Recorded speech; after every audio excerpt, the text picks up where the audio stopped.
Saturday, April 25, 2026, the Washington Hilton, the White House Correspondents Dinner, a night meant for high-stakes diplomacy and black-tie galas, shattered by the sound of gunfire.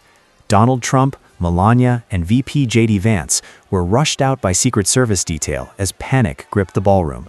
But while D.C. was reeling, halfway across the world, the U.S. Navy was tightening a naval noose around the throat of Iran.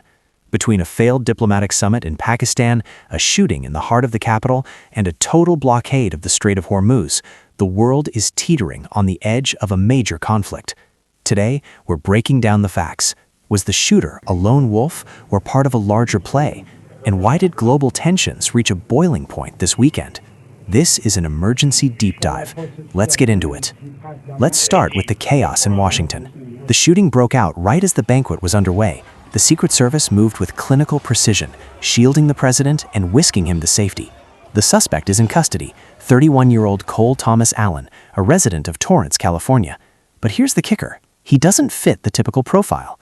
Allen is a master's degree holder in computer science, a high-achieving grad who was even named Teacher of the Month at a private learning center back in 2024. How does a guy like that end up at the Hilton, armed with a shotgun, handgun, and multiple knives? Allen managed to bypass the initial security perimeter by checking into the hotel as a guest. He opened fire while attempting to breach the main ballroom.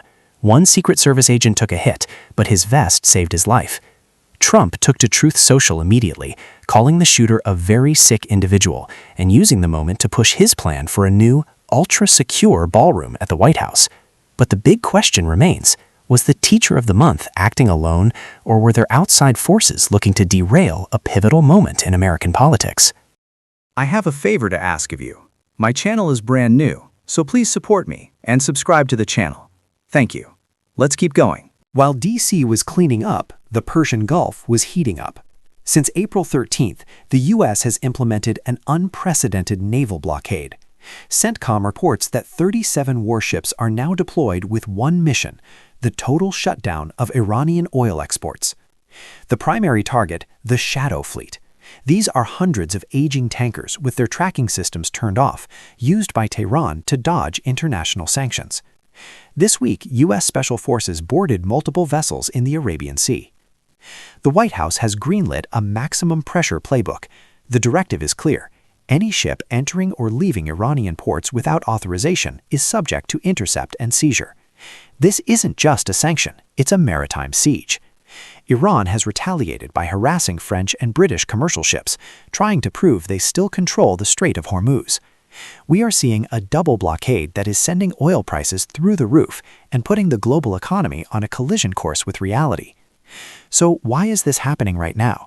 It all comes down to a collapse at the table. This weekend, a U.S. delegation led by Jared Kushner and Steve Witkoff was supposed to meet Iranian officials in Pakistan for a breakthrough. But Trump pulled the plug at the 11th hour. His argument: we aren't flying 15 hours to discuss a deal that doesn't work for us. We hold all the cards. The Iranian Foreign Ministry called the Islamabad talks fruitful, but accused the U.S. of diplomatic unseriousness. Bottom line, the bridges are burned. The U.S. is demanding a total nuclear freeze and an end to proxy support in exchange for lifting the blockade. Iran wants the blockade gone before they even talk concessions.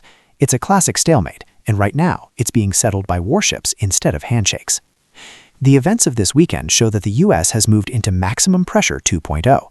The shots fired in Washington and the boarding parties in the Gulf are two sides of the same coin. Can the administration squeeze Tehran without sparking a full-scale war? And who was really behind Cole Allen? We're tracking this story as it develops. If you want to stay ahead of the curve on global geopolitics, hit that subscribe button and turn on notifications. Leave a comment below. Do you think this naval blockade will force a regime change, or are we looking at the start of a much larger conflict? Thanks for watching. We'll see you in the next one.